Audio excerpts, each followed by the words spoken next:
And when he asks for specifics here, he goes on to say one thing. That I would agree is a parallel. I'm watching like a jiu-jitsu master kind of just like let this guy play around with him. He's like, okay, I'm going to break his arm. I want to pretend like that never happened. And if you pretend like it happened, if you say it happened, then I'm going to sue you. Hey, what's up guys? Blaze here. I wanted to talk to you today about this Billy Carson, Wes Huff debate / interview. It's really a debate where Billy Carson is now threatening to sue Wes Huff because what many are saying is that Billy Carson lost the debate. Let's start with Wes Huff. Wesley Huff, BA, MTS, PhD candidate, was born in Multan, Pakistan, and spent a portion of his childhood in the Middle East. Wesley has participated in numerous talks and interfaith dialogue events at universities across North America, and has been participating in public dialogues on issues of interfaith dialogue, particularly between Christianity and Islam, belief and religion, for just over a decade. Along with a number of other academic and informal associations, Wesley is currently the Central Canada Director at Apologetics Canada. So I've heard this guy just a little bit, not much. I've seen him online here and there, but this interview is what, in my mind, really put him forefront for on the scene for a lot of Christian creators talking about this interview. I thought it was very, very telling, and he did a great job. Let's check out Billy Carson for those who don't know Billy Carson. Let's see, Billy Carson, where are you at, Billy Carson? Here we go. Billy Cameron Carson, born September 4th, 1974, American entrepreneur, author, music artist, TV host, producer, actor, director, and expert in ancient civilizations. He's the founder of Forbidden Knowledge TV, a TV network known for showcasing conscious documentaries and shows. He is also the co-founder of First Class Space Agency and subsidiary of United Family of Anomaly Hunters. I don't know what that is. So Billy Carson seems to be known for talking about ancient manuscripts and, in essence, I guess, just basically trying to disprove the Bible and say that it's a copy of other ancient texts and other ancient belief systems. So anyway, long story short, here they are at this point. They have agreed to an online debate, and then of course it would be posted publicly afterward. Now Billy Carson is threatening to sue Wesley Huff if he puts out the content. Let's watch this clip here and take a look at what Wesley Huff is saying is happening with Billy Carson. For those of you who don't know, I was invited to interact with Billy on a podcast that he agreed to come on. It was not his podcast, where he was notified beforehand who I was and what we'd be talking about. After that debate took place, Billy attempted to suppress the footage. That didn't really work. I've released clips from that conversation.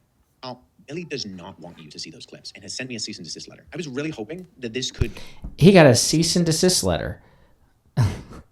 Opportunity for Billy to learn, to see the major errors that he's been repeating and turn this into a learning experience. I even offered to follow up with Billy in order to show him how and where he could find accurate and credible resources in order to make sure that what he was saying was verifiably correct going forward in the future, so he and his audience could learn and proceed knowledgeably. Apparently, Billy has been saying these same phrases that he used in the debate with Wes Huff all over the place, not in debates, because apparently he's not really much of a debater. He's just more so a personality that's on screen and on podcasts and things like that, makes a lot of claims. So now that he's saying, hey, I offered to follow up with him and help him and his audience, Billy Carson is saying, I don't want this debate to be online.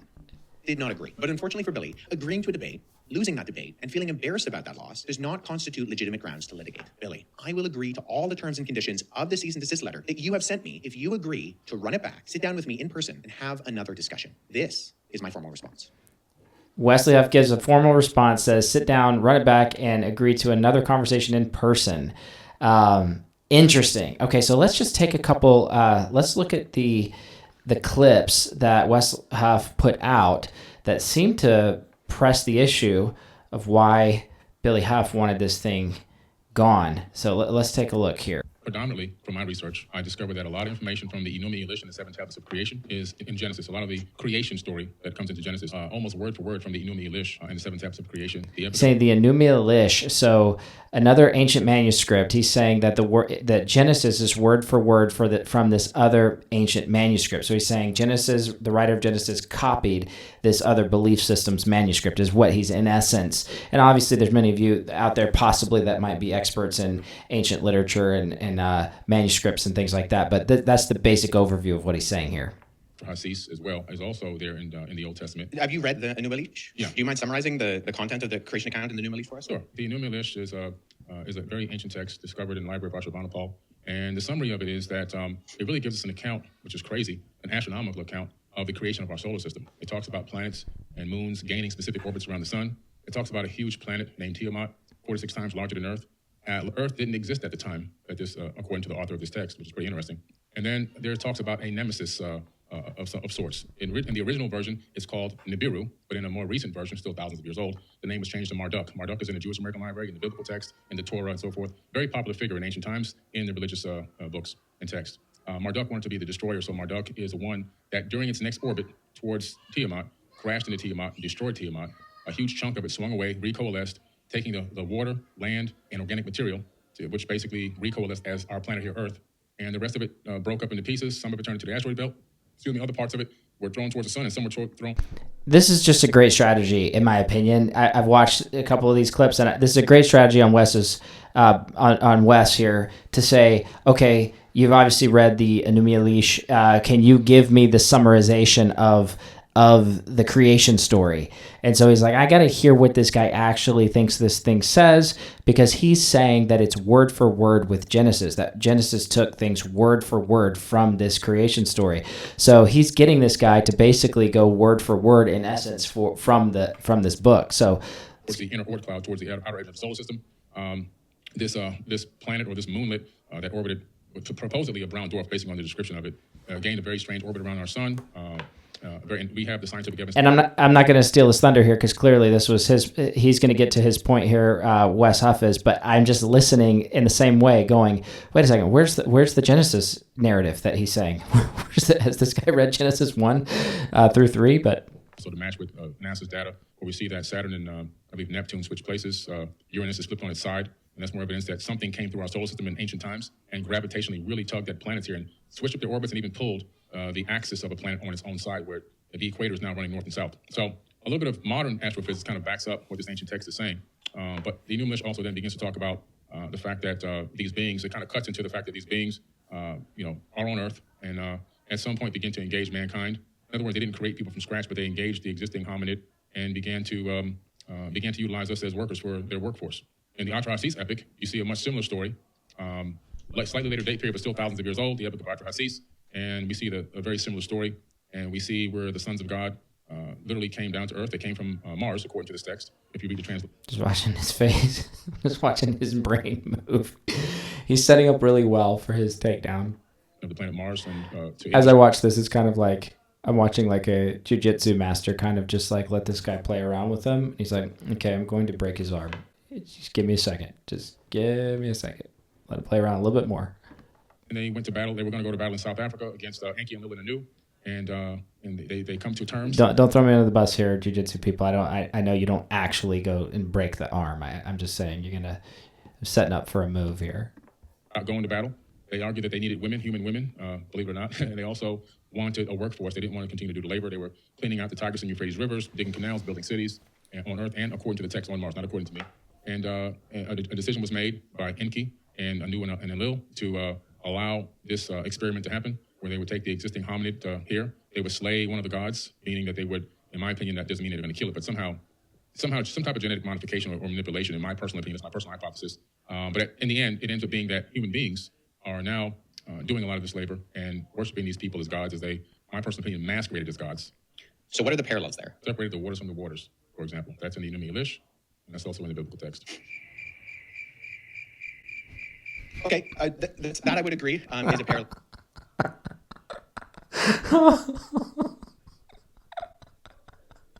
You can't. Oh my gosh. This clip, I got to admit, I haven't watched this whole clip the way he did the edit. I've watched clips of this portion of the debate, but not Wes's cut of this clip. I just have to say, well done. He lets the man talk for 4.5 minutes and then on all this nonsense and then says, okay, so tell me what the word for word is that you're suggesting that the Bible, that Genesis utilizes from the Enum Elish. And he says, he separated the waters from the waters. Let me just get there again. That's also in the biblical text. So what are the parallels there? Separated the waters from the waters, for example. That's in the Enum Elish, and that's also in the biblical text. He separated the waters from the waters. So he goes on this huge creation story of this other ancient text that is definitely completely non-biblical, and then and claims that the Bible was written word for word from this other ancient text. And when Wes goes on to say, tell me the specifics, and when he asks for specifics here, he goes on to say one thing: the waters from the waters. I can see why Billy Carson would want this debate completely erased from the internet. And it seems to get worse. I'll put a link below that has copies of other portions of the debate. I don't know if you can find the whole thing at this point, but I can see why he wants this thing completely taken down. Here's my thing with online conversations, online debates. You can never drag somebody for not wanting to go to a debate or not wanting to debate you. When people say, "Hey, you need to debate me," if you reject the debate, it's neither here nor there. It's like saying, "I don't feel like fighting you. I'm not in the mood to. Who are you? I don't know that I want to fight you." Right? Now, if your audience and their audience is like, "Please get together and you guys should fight. You guys should debate these topics, this topic that you're an expert in," then yeah, I would say consider that and show up. But when you consider it and then you show up to afterwards say, that wasn't fair and I want that gone, or I don't like the result. I want to pretend like that never happened. And if you pretend like it happened, if you say it happened, then I'm going to sue you. That, in my mind, is absolutely absurd. This should, in many senses, for people that follow Billy Carson or believe his stuff, this should completely put huge question marks in your mind. And at the end of the day, guys, Wes Huff, I mean, bravo, dude. Like, I don't know this guy. I haven't followed this guy. I haven't really watched this guy's stuff. I feel like I've seen clips of his stuff. But, dude, bravo, because we need more of this out there. Guys that know their stuff when it comes to ancient manuscripts and biblical narrative, the biblical text, and actually understanding, defending the faith, apologetics, the ability to defend the faith. I am zero expert as far as apologetics regarding being an expert. I've read some apologetics books and I know how to get in a good squabble, but I definitely am no expert to that level regarding ancient manuscripts and things like that. I definitely think that we need more of this, though. It seems to me that is a massive gift of God on that man's life, and I appreciate the fact that he's done his homework and he's willing to get in the ring with a guy on this topic and really take him to task. So what are your thoughts below? Give me your thoughts below on this. If you saw these clips, if you saw some of this, what are your thoughts on the whole idea of the cease and desist from cease and desist? That's kind of a popular topic right now. If you look at some of the stuff going on in the Christian world too, Christian YouTubers getting cease and desist letters. But yeah, what are your thoughts on this whole thing with Billy Carson and Wes Huff? Tell us your thoughts below, and link any other good videos that you guys have come across regarding this. I'd like to check them out. All right, guys, we'll have more for you later. Take care and have a great day. Peace.